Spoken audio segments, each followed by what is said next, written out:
रहमान रहीम। पसे पर्दा सुनने वाली मेरी माओ बहनों, बुजुर्गों, नौजवानों, अंजुमन के मुबल्लिग मुजाहिदीन, आप तमाम को खिदमत में मेरा सलाम अर्ज़ है। ये अजीब इत्तेफाक है कि हिंदुस्तान में उर्स के नाम पर बहुत सारी तकारीब होते रहती है, समा की महफिलें होती है, चादरों का सिलसिला लामुतनाही चलता है, दरगाहों पर बरक़ी खुशबुओं से रोशनी से सड़कें मुनव्वर की जाती है। लेकिन अंजुमन का ये उर्स एक मैसेज देता है आपको।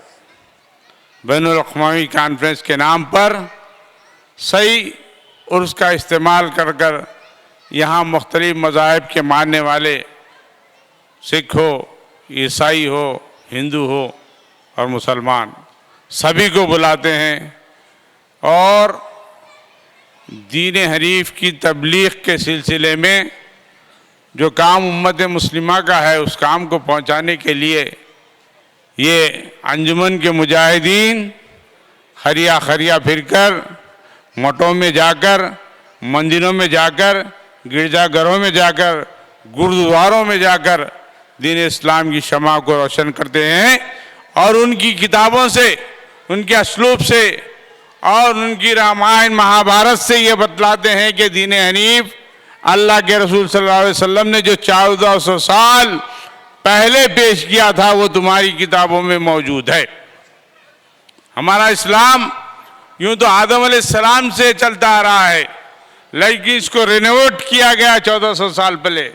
ये 100 साल पहले निकलने वाले मुख्तलिफ इस्लाम के नाम पे चमकाने वाली दुकानें आज किधर है? तबलीग तो इस्लाम में करना होगा, गैरों में करने को तबलीग करते हैं। अरे अपनों में इस्लाह की बात करके उसको तबलीग करते हैं। उसके लिए तो हुकूमत पैसे भी देती है आपको, सफाई के पैसे, लाइट के पैसे, इंतजामात के पैसे, वो तबलीग है। वो मसाइल तो आप अपने घर में बयान कर सकते हैं। तबलीग का असल काम गैरों के अंदर करना है। हिंदुस्तान में ख्वाजा मोइनुद्दीन चिश्ती ने गैरों के अंदर तबलीग की। 2 लाख बरादरान वतन को दावत इस्लाम दी, लेकिन आज उनके मत वाले चादरें चढ़ाकर मुख्तलिफ तमाशे बैंड बाजे से उर्स के नाम पर 812वां उर्स पर लाखों रुपया खर्च करे।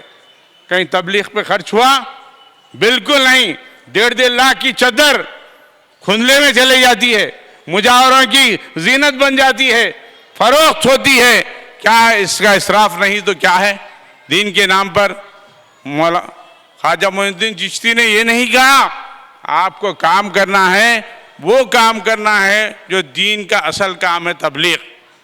लेकिन आज तबलीग का दरवाज़ा बंद कर चुके हैं। तबलीग जिस तरीके से होना है गैर मुस्लिमों में, वो काम इल्ला माशाअल्लाह चंद लोग कर रहे हैं, चंद इदारे कर रहे हैं।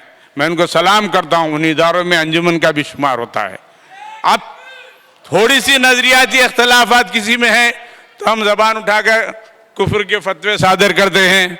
अरे अपने गिरेबान में झांक कर देखो, दीन की दुकानें चलाने वालों, कल तक चप्पल नसीब नहीं थी, 50-50 लाख की कारों में तुम घूम रहे इस्लाम के नाम पर।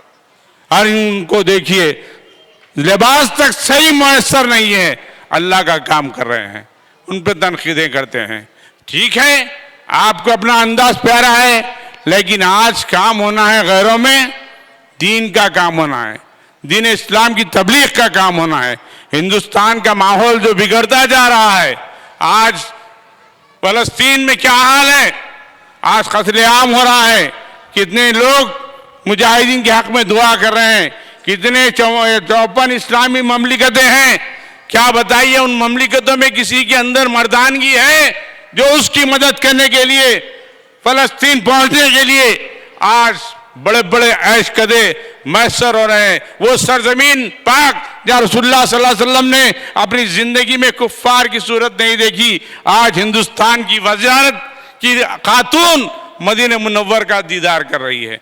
बड़ी बदकिस्मती की बात है। तूफान उन बादशाहों पर, उन सलातीन पर, उन सऊदी अरब के हुक्मरानों पर जिन्होंने इस्लाम की धज्जियां उड़ा दी, और वो लोग जो अपने आप को मुत्तकी, तक़वे और परहेज़गार के अलमबरदार है, मुफ्तियां हैं, अहले हदीस कहते हैं, अहले हुनूद कहते हैं। किसी ने बयान दिया इस मौके पे कि उस मकाम मुक़द्दस की बेहुरमती की गई, सबके होठों को फेंक को लग गया है, क्योंकि चंदों की खनक, रियाल डॉलर के कलेक्शन ने आज उनके दिलों को मुखफ़र कर दिया है। उनकी ज़बान से हक की बात नहीं होती। अगर वही किसी मुसलमान पे कुफ्र के फतवे सादर करने के लिए चार कतारों में ठहर जाते हैं, रोज़ाना एक फतवे जारी करते हैं, लेकिन दौलत के इतने अजीज हो चुके हैं कि आज ज़बानें बंद है, क्योंकि फंडिंग होती है, वहाँ से दौलत मिलती है, चंदे मिलते हैं, मसाजिद के नाम पर, मराकिज़ के नाम पर, तबलीग के नाम पर जेबें भरते हैं, बिल्डिंगें बनाते हैं, इमारतें बनाते हैं। इस्लाम खोखला करते जा रहे हैं।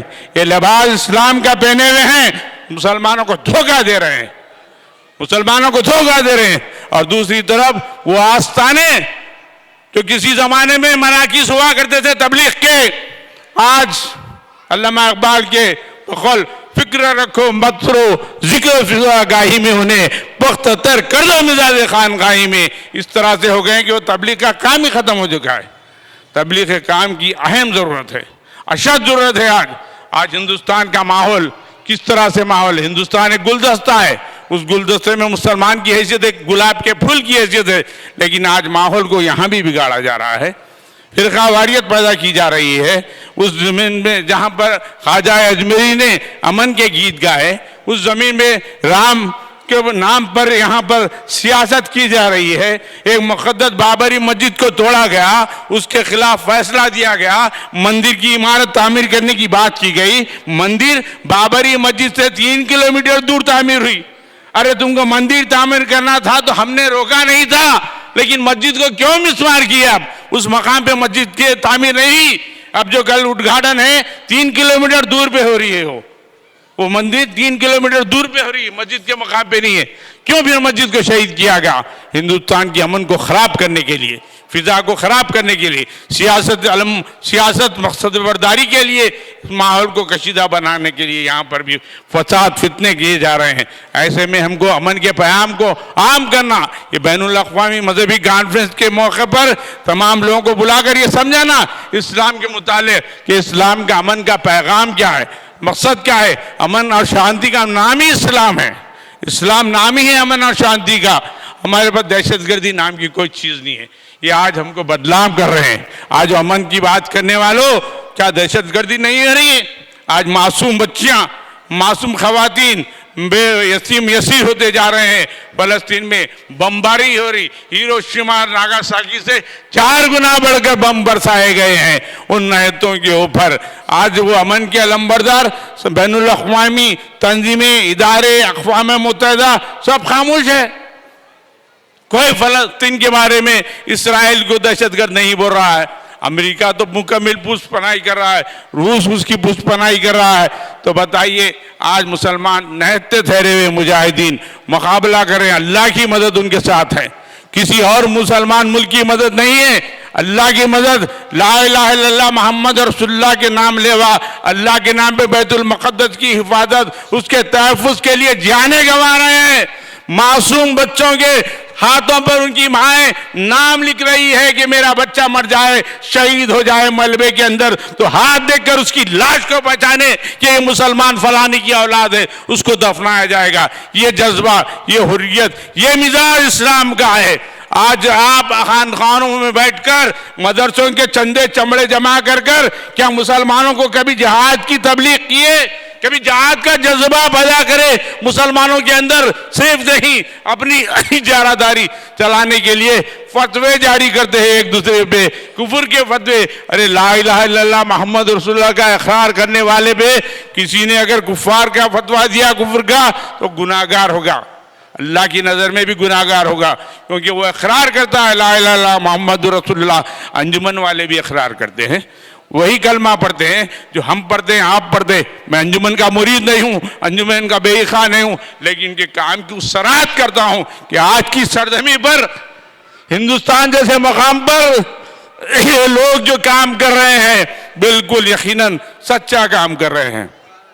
ये और बात है कि गुर्बत उनके पास है, फंड नहीं है उनके पास, ज़राए नहीं है उनके पास, आज के असरी हालात नहीं है उनके पास, फिर भी करे जा रहे हैं दीवानगी में, जुनून की कैफियत में, मठों में जाकर, मंदिरों में जाकर, पंडितों के पास जाकर उनको झिझोड़ रहे हैं, इस्लाम के बारे में समझा रहे हैं कि तुम्हारी किताब खोलो, हमारी किताब खोलो, तुम्हारी किताब में जो बातें वो हमारी किताब में, हमारी किताब में जो बातें तुम्हारी किताब में है। तो इस्लाम के बारे में समझाने का जो मिशन जारी है बहुत अच्छा है। कुछ तरीक़ेकार में तब्दीली ज़रूर लानी चाहिए, लेकिन काम बड़ा प्यारा है।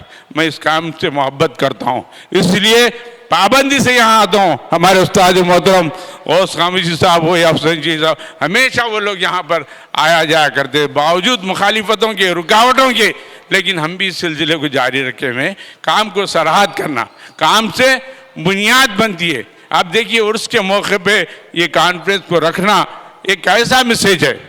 सिख लोग आए यहाँ पर, पारसी लोग आए यहाँ पर क्या बोलना चाहिए, क्रिश्चियन लोग आए, तमाम हिंदू लोग आए, BC ST के लोग भी आए, मुसलमान कायदीन भी आए, सियासी मजहबी सब आए।